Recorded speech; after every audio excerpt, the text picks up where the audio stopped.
Ladies and gentlemen, my name is Total Biscuit. For those who haven't seen my content before, I'm a games critic. I do first impressions of video games. I like to focus on indie titles, and my mission is to promote good games, help them get the sales that they deserve, and protect consumers from terrible purchases. I like to think that that's what any critic does. Today I'd like to talk to you about someone that's not interested in consumer protection and created a game that any sane person would consider a terrible purchase. Those people are the great minds behind Day One Garry's Incident, a first-person survival game developed by Wild Game Studios, a French-Canadian developer. Before I start though, let me explain a little bit about the business I'm in. This video will not contain game footage, and I think you'll understand why in a moment. There are people who make a living on YouTube by creating videos which have an ad placed on them. Depending on the size of the audience, you can make decent money this way, similar to the way a television station works.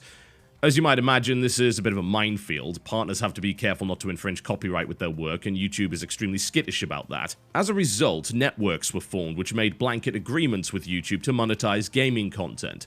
The networks are responsible for any violation of YouTube's terms of service and police their own channels, at least that's the theory. Unfortunately, YouTube decided it didn't really want to do things this way and allowed companies to use an automated claiming system to immediately take down content that they claimed belonged to them. For the most part, games developers and publishers are extremely sensible and don't use this system. The laws surrounding this kind of content are very much out of date. Arguments rage about how transformative a work a gaming video can be, and overall we sit in this rather weird spot, the idea of monetizing content that is as much ours as it is theirs. The topic of Let's Play comes up a lot in relation to this, but that's not really the kind of content that I generally do. My biggest and most successful series is a first impressions critique by the name of WTF Is, and this is the subject of today's video. You see, critique and review are protected by US fair use doctrine, and rightfully so. The idea that you could use copyright law as a spear to attack those who are criticizing you is an affront to free speech and freedom of the press. It's horrendously anti-consumer. It's unquestionably censorship. Imagine, if you will, for a moment, a world where the only reviews of products that are allowed to stick around were positive. How many people would end up being taken in by misleading marketing? How much money would be wasted on products that are clearly not up to scratch? Critique exists to protect consumers from unscrupulous companies and is a necessary part of our society. Wild Game Studio disagrees. A few days ago, I encountered the following message on my YouTube channel. As you can see, this is a standard copyright strike. 3 of these and your account is shut down, your videos removed. The system is there to stop people from uploading things that they don't own. It's rightfully used to stop people from using YouTube as a dumping ground for pirated media. Sometimes, however, it's abused. You'll note the game is from Wild Game Studios. It essentially says, you've used our copyright material without permission, and we are forcibly taking down your video. To back this up, the CEO of Wild Game Studio, Stephen Woods, issued the following statement on the Steam forums. We protected our copyright because Total Biscuit has no right to make advertising revenues with our license. Stephen Woods is lying, and here's why.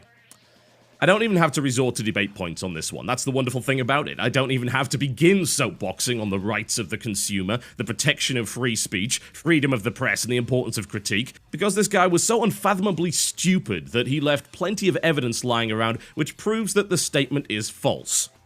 Let's begin, shall we? Exhibit A. The email chain with Wild Game Studio, in which we approach the developer with our standard letter of introduction and request for review code. We send hundreds of these a month. We deal with some of the biggest developers on the planet using emails like this, such as Ubisoft or Square Enix. We're not exactly a small or obscure channel, and our role within the industry is well understood. When we request review code, we do so with the intention of producing a monetized video. That's how the business works. This is made abundantly clear in our emails, and we provide links to all of our previous videos to ensure that developers fully understand what exactly this is. Stefan, the CEO of the company, responded to our email in less than 24 hours, providing a Steam key for the game and requesting a link to the store page in the video description, which we duly complied with. The permission to monetize this video is strongly implied. We requested review code with the express written intention of creating a video. We provided links to what we do and an accurate description of who we are. Stefan replied within 24 hours and gave us a review code. These are the facts. It's unthinkable that Stefan could possibly believe that we had no intentions of monetizing the content. Professional reviews, critics, and commentators rely on ad revenue to pay the bills. This is common knowledge. You're going to see ads on IGN, Rock Paper Shotgun, Kotaku, PC Gamer, you name it. This is common industry practice. We've produced almost 500 videos in this format, and this is the first time any company has attempted this kind of attack.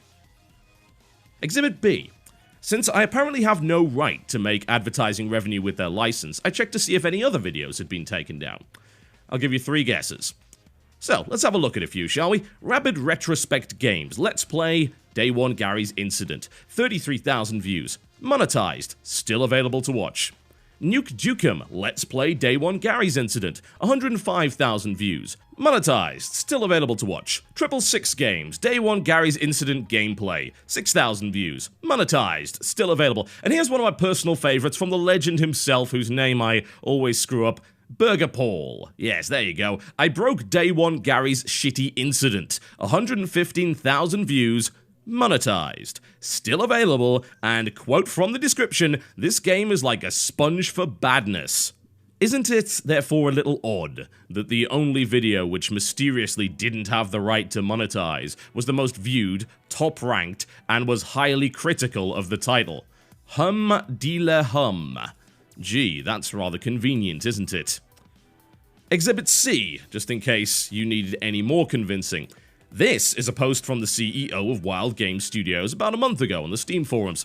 In response to a request to allow users to make YouTube videos of the game, his response reads, "Sure, you can make a YouTube of our game." So not only was strongly implied permission granted in the original communication with Stefan, he also gave blanket public permission via the Steam forum.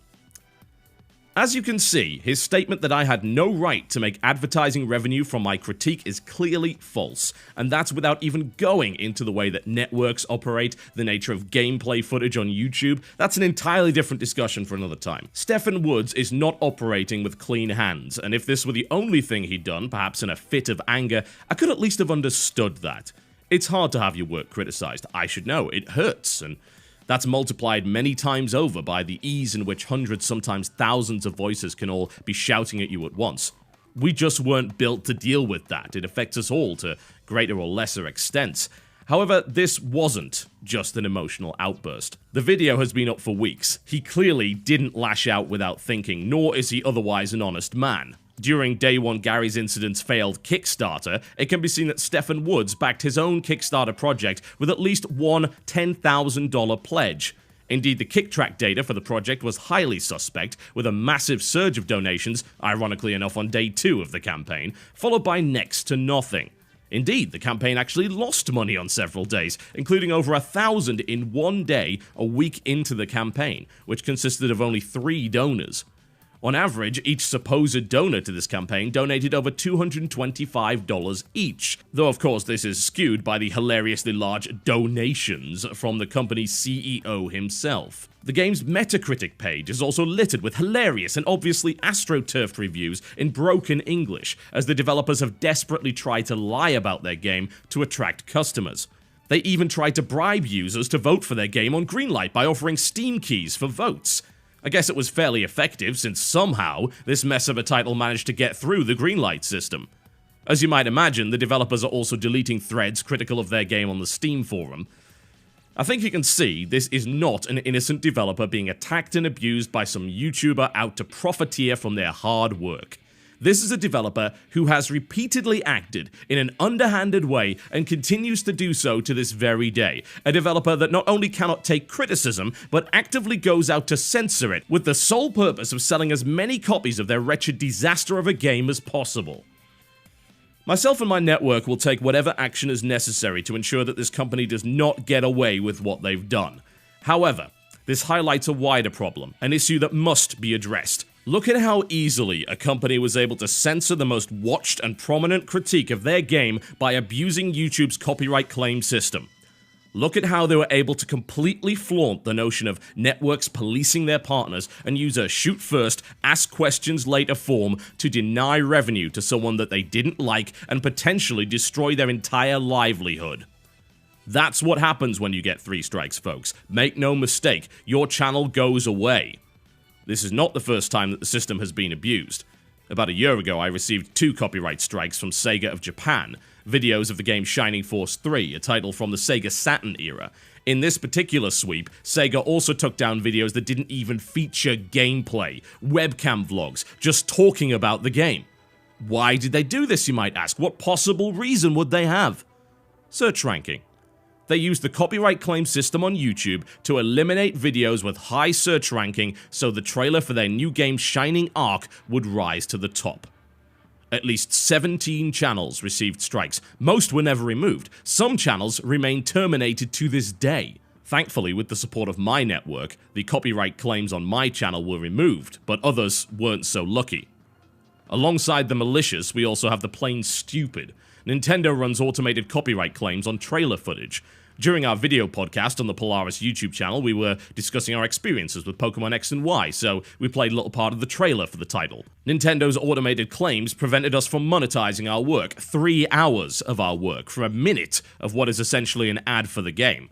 You can argue whether or not this is okay, and no doubt you will, but all of this and far more is going on right now and is endangering critique on YouTube. This site has changed the face of media in many ways, not least in the sense that games critique has evolved and taken different forms. No longer are the only ways to investigate a game a 3-minute scripted video or a 2-page article. There are plenty of different formats available, thanks to YouTube, and they all empower the consumer to make the right choices. Critique makes this industry better, but it's under attack. YouTube's policies allow for flagrant abuse of the copyright system to censor review and critique, and it has to stop. This would not be acceptable anywhere else, but it seems almost routine on YouTube. These are your partners that are being attacked, Google. These are the people who you take the lion's share of the ad revenue from.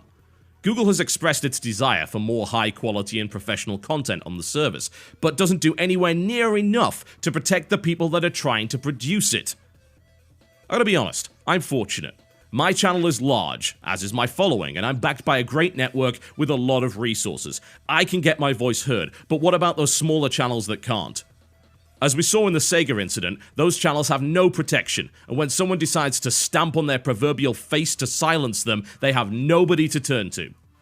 YouTube wants to be taken seriously. Fine. We're here to try and help make that happen by producing solid, regular, high-quality content that people want to watch. But unless they can protect their content partners from this kind of attack, the kind of people they want producing content for the site are going to be far too afraid of making it.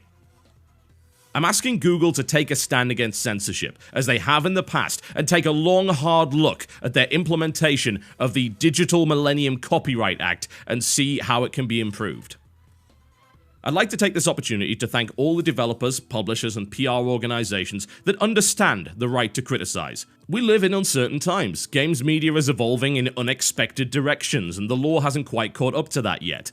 It's telling, I think, of how understanding and forward-thinking these organizations are, that in the vast majority of circumstances, this evolution is allowed to go unhindered. Ideally hope that that continues. We're all made stronger through reasonable cooperation. I'd also like to thank everyone who watched this video. I would very much appreciate it if you could share it with as many people as possible. It's very important that people know what is going on when it comes to critique on YouTube. This is the kind of thing we produce in order to allow you to make informed decisions. We are fighting for you. That's what we're here to do. Unfortunately, every day we have to sit there worrying, will some company decide to abuse the copyright claim system to destroy my livelihood today? I will be donating the proceeds of this video, as well as the ad revenue generated by the Day One Garry's incident critique, to the Electronic Frontier Foundation, a charity dedicated to protecting rights and free speech on the internet. Thank you very much for watching, folks. I hope I'll never have to make a video like this again. No promises. I'll see you next time.